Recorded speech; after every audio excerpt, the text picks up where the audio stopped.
মানে নেশা বলতে বলতে পারেন যে আমি দুধ পান করি। আপনি আর কয়দিন বাঁচবেন? যে কোনো সময় টাস করে মরে যাবেন আপনি। তো বাবা তোমার নাম কি? যে আমার নাম মোহাম্মদ আলাল উদ্দিন, ডাকনাম আলাল। বাহ, ভালো। আমি ঘটকের কাছ থেকে সবিস্তারে তোমার সম্পর্কে জেনেছি। তোমাকে আমার খুব পছন্দ হয়েছে। যে আমার এমনি কোনো ধরনের সমস্যা নাই, মানে থাকে না অনেকের অনেক নেশা থাকে, এগুলো কোনো কিছুই নাই। আমার খালি একটাই সমস্যা, মানে নেশা বলতে বলতে পারেন যে আমি দুধ পান করি। গরুর দুধ খুব পছন্দ করি, কিন্তু সমস্যা হয়েছে যে সবসময় সেটা খাইতে পারি না, কারণ বেকার তো, টাকা পয়সা নাই। এই বাবা, এখন থেকে তোমার সব দায়িত্ব আমি নিলাম, কোনো সমস্যা নেই।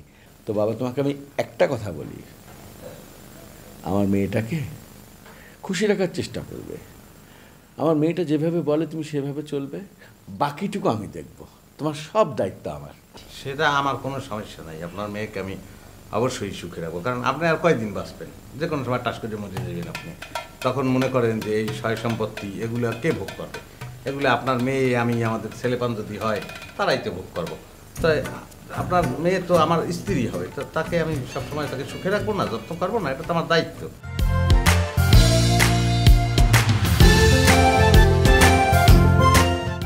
তাহলে বিয়ের দিনটা কালকেই ফাইনাল করি, আর দেনমোহরের টাকা কত কি আসে বসে জিজ্ঞেস করে। এখন দেনমোহর নিয়ে কি কথা বলবো? সবই তো আমার, এটা আর বললে কি আছে, তাই না? আমার মনে হয় আপনি যেটা বলবেন সেটাই।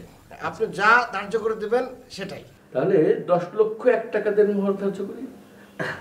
সমস্যা নাই। আলহামদুলিল্লাহ, আলহামদুলিল্লাহ।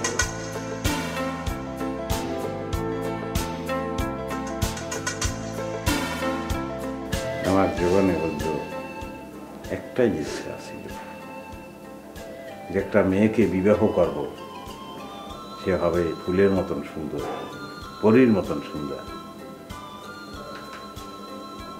আজকে আমার জীবনের একটা শিক্ষা হইল যে আল্লাহ যদি চায় তাইলে এক মুহূর্তে একটা মানুষের অঢেল ধন সম্পত্তির মালিক বানাইতে পারে, আর যদি না চায় শত চেষ্টা করিও। আমি স্বপ্নও কোনোদিন চিন্তা করতে পারি নাই যে তোমার মতো এইরকম পরীর মতো একটা সুন্দর মেয়ে আসলেই আমার কপালে জড়বে, তাও আবার একটা বাড়ির সহ, তাও আবার রাজধানীর বুকে, ঢাকা শহরে। আমি যে কি আনন্দ আমার হইতে আছে, কি যে সুখ লাগতে আছে, আমার মনে হইতে আছে যে তোমার নিয়ে যদি নাচনা গানা করতে পারতাম তাই। ওকে, তুমি অধরা মাথা নিচু করে আছো কেন? আরে পাগল, এখন আর লজ্জা করিয়ে কোনো লাভ আছে? যা হওয়ার তা তো হয়েই গেছে। মাথাটা তোল, মাথাটা তোল। খবরদার